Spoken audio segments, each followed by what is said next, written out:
solamente es el niño que fuimos, sino el niño que somos por dentro y el niño que determinó las personas en las que nos volvimos.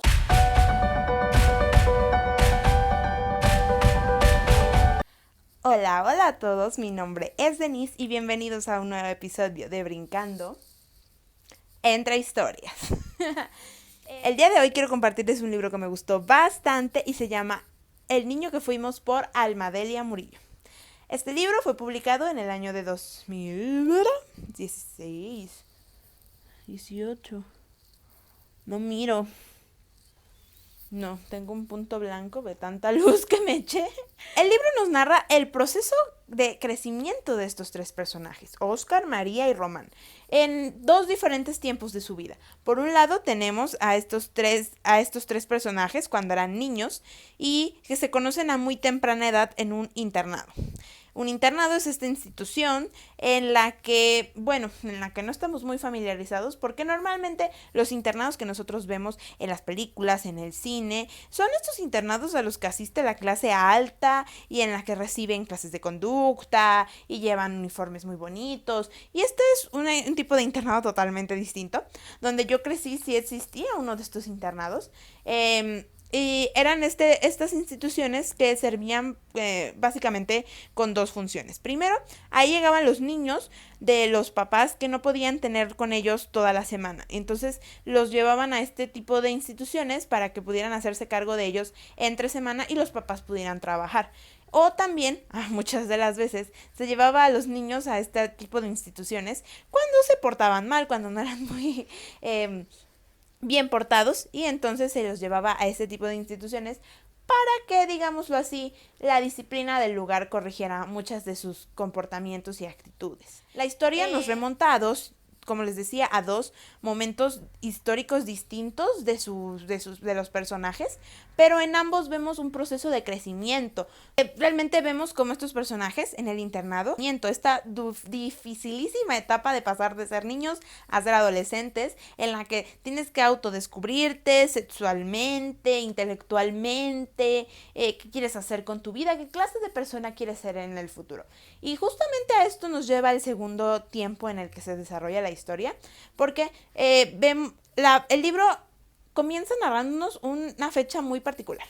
Empieza narrando el 11 de septiembre de 1989, un día que sería trascendental para estos niños. Y nos empieza, y al principio comienza y dices, ay, ¿qué está pasando aquí?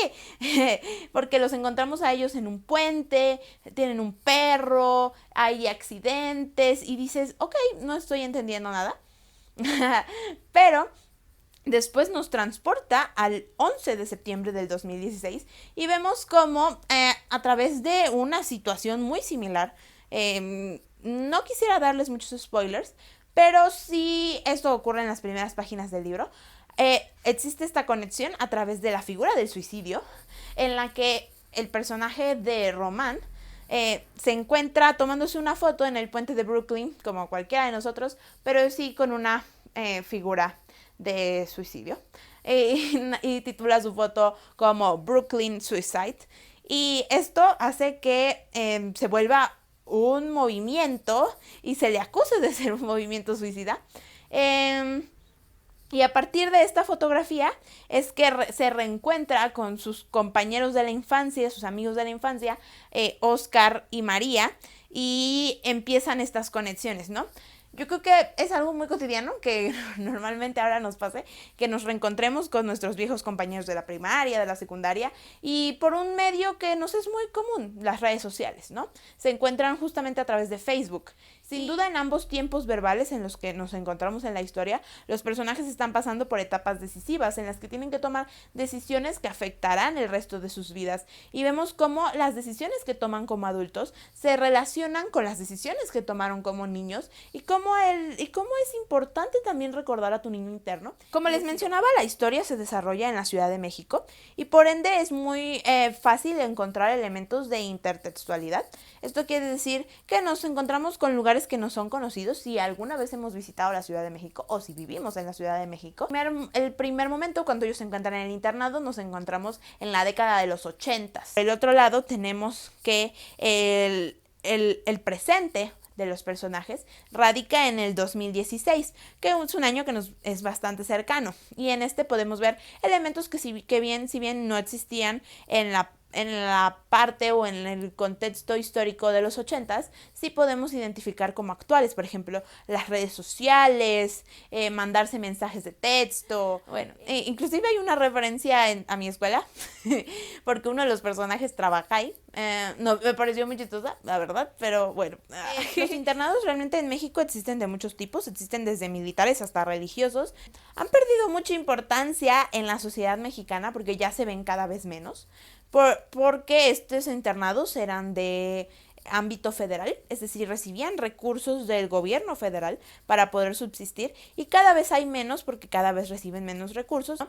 Y creo que esto es muy importante porque normalmente pensamos en los internados como lugares de reclusión o lugares a los que los niños irían por castigo, ¿no? Y realmente este libro nos muestra otro lado de los internados. Y creo que se entiende porque la autora inclusive vivió en un internado. Entonces nos muestra este lado mucho más humanístico. Las personas que los cuidan son muchísimo más humanas, aunque sí estrictas, pero se intentan involucrar con los niños. Y creo que es una buena perspectiva poder ver a este tipo de instituciones desde otra perspectiva, una perspectiva muchísimo más humana, muchísimo más que funciona para nosotros. El libro obra en forma de ciclo, es decir, culmina y cierra en sí mismo, termina como en un suspiro, en el sentido de que termina en un momento importante en el que los personajes definitivamente han tomado una decisión y han sido firmes y tienen una especie de epifanía, pero no nos cuenta del todo que cómo culminan estas decisiones en las que se han involucrado y que han tomado. Aunque el libro se lee rápido y es bastante ágil en el sentido de que los hechos se van narrando concatenadamente para que podamos entenderlos y podamos entender las relaciones entre el punto de su infancia con el punto de su adultez que se relacionan. Sí es algo tedioso porque la autora se toma su tiempo en construir el contexto en el que los personajes se desenvuelven. Yo creo que esto se debe justamente a estos brincos de espacios en el tiempo en los que la autora se tiene que tomar la molestia de hacer estas modificaciones espaciotemporales, pero eso no deja de hacer fácil su lectura, porque su voz es muy fresca. Entonces es una lectura que no es muy complicada en cuestión de palabras o contextos o situaciones. Más bien es como la narración de lo que sería el camino de 3 personas hacia la adultez. Es tan cotidiano como eso. Entonces, sin duda alguna es un libro denso en cuanto a las referencias que hace hacia temas que son muy importantes en nuestra sociedad, no solo actual, sino más bien en nuestra sociedad en general. Hablamos de pobreza, hablamos de situación de abandono, hablamos de abusos de poder, hablamos de corrupción. Uno de los personajes representa a la comunidad LGBT+.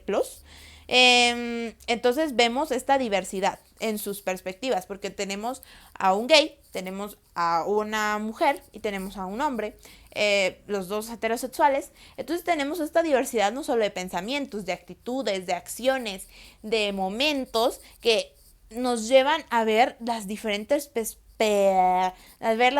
perspectivas de los personajes. Aunque tienen vidas bastante cotidianas, realmente viven momentos muy difíciles. Tenemos casos de pedofilia, de pederastia, de abuso de autoridad, de relaciones entre alumnos y maestros, infidelidad, divorcio, enfermedades de transmisión sexual, prostitución. El libro toca temas muy fuertes, pero al ser gran parte de ellos vistos a través de la perspectiva de estos niños, los vemos de una forma muy inocente, aunque los vemos y los sentimos y como autores decimos no es posible.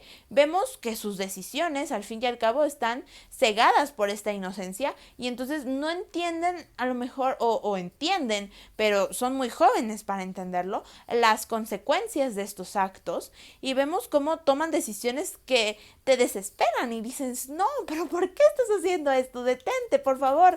Y quisieras poder salvar salvar a los personajes de estas circunstancias. Y no puedes, porque al fin y al cabo es lo que les tocó vivir. Realmente el libro trata de eso, el libro trata de cómo ellos salen adelante de todas estas circunstancias que les toca. Considero que el valor más importante que menciona el libro es el valor de la amistad, porque estos tres personajes, Oscar, María y Román, construyen una amistad y un lazo más allá de simplemente compartir tiempo y espacio juntos. Es una amistad que trasciende en el sentido de que no solamente se reencuentran muchísimos años después y pueden retomar este vínculo, sino las circunstancias los llevan a tener este vínculo tan fuerte. Cuando ellos en algún momento viven aventuras fuera del internado, o inclusive cómo se protegen los unos a los otros y son cómplices en todas sus aventuras, en todas sus desventuras, en todas sus venganzas. La venganza se vuelve un tema esencial en este libro porque aprendemos no solo que si bien sí, la venganza sabe bien y que a veces decimos sí, se lo merece, claro, sí, yo me voy a vengar. Realmente la venganza no lo es todo. Y aunque nos llena de satisfacción, esa satisfacción puede ser momentánea. Son personajes muy vengativos, eso no lo podemos negar. Pero son humanos al fin y al cabo. Entonces, no, yo creo que está mal el hecho de negar o decir no existe la venganza o no deberíamos ejercer la venganza, porque al fin y al cabo responde a nuestra naturaleza, a nuestra forma de ser como seres humanos. Disfrutamos el hecho de vengarnos de la gente. Entonces, creo que este vínculo que ellos desarrollan y esta incondicionalidad de que no importa lo que tú me cuentes, yo voy a estar para ti y te voy a apoyar y no voy a permitir que nadie te haga daño, es muchísimo más fuerte que solamente el hecho de compartir tiempo y espacio. Y justamente también vemos el valor del amor. Pero el amor no es solamente el amor romántico, ¿no? Tenemos este amor que ha trascendido los años y todo el mundo tenemos ese amor de infancia o ese primer amor que nunca vamos a olvidar, con el que vamos a comparar a todos y que sí es difícil de superar porque fue lo primero con lo que hicimos clic. Entonces, pero no solamente me refiero a ese amor, me refiero a un amor muchísimo más profundo, un amor carnal, un amor a la familia, al anhelo, a la esperanza, a lo que algún día soñaste ser. Y realmente creo que el amor es lo que mueve a estos personajes a actuar de la forma en la que lo hacen, porque es a través del amor que se encuentran a ellos mismos y a través del amor es que descubren que lo que ellos creían que era amor, no era amor. Se puede expresar de muchas formas distintas. Y se puede expresar a una madre enferma. Y se puede expresar a un compañero que está sufriendo. Y sin duda la superación personal se vuelve un valor fundamental e importante en el libro. Porque vemos estos personajes crecer en dos momentos distintos y ver cómo su carácter se transforma a través de los actos que la vida los lleva a vivir. Y vemos también cómo ellos buscan salir adelante, salir a pesar de las circunstancias en las que les tocó vivir. Nunca vemos a los personajes, sí los vemos desesperados, pero nunca los vemos rendirse ante los hechos. Ellos, si bien en algún momento de la historia dejan que la marea los lleve y a donde sea que las cosas sucedan, pero también vemos cómo retoman este camino y dicen, ¿qué estoy haciendo con mi vida? ¿Qué es lo que debo hacer con mi vida? Y retoman el control de esta situación, que al final de cuentas nos narra un camino de vida, pero también nos lleva a una transformación de vida y a una formación de vida. Y creo que eso es lo más difícil de lograr, que puedas realmente sentirte dentro de la historia. Y creo que la autora lo logra. Y lo logra de una forma muy amena y muy disfrutable, pero también que sufres y también que sientes y que te identificas con ellos. Y creo que eso es lo más fuerte a lo que me llegó el libro, que leía algunos pasajes y tenía esa desesperación de llamar a mi mamá y contarle cómo había sido mi día o qué había hecho ese día o quería contarle qué es lo que estaba pasando. Y finalmente estos 3 protagonistas no tenían a nadie más con quien contar, solo se tenían a ellos mismos y a su grupo. Creo que eso hace que ellos hayan tenido esta formación entre ellos y que también obviamente tuvieron deficiencias y que cuando fueron adultos evidentemente estas deficiencias se vieron multiplicadas, pero también al tenerse a ellos, digámoslo de alguna forma, formaron su propia familia y al final la familia está en las buenas y en las malas y en las regulares. Si lo que dije aquí les gustó o si les interesa leer el libro, por favor háganmelo saber en la caja de comentarios. Recuerden que yo los veo la siguiente semana con una historia nueva. No olviden suscribirse y darle me gusta a este video. Y nos vemos en la próxima historia. Hasta luego.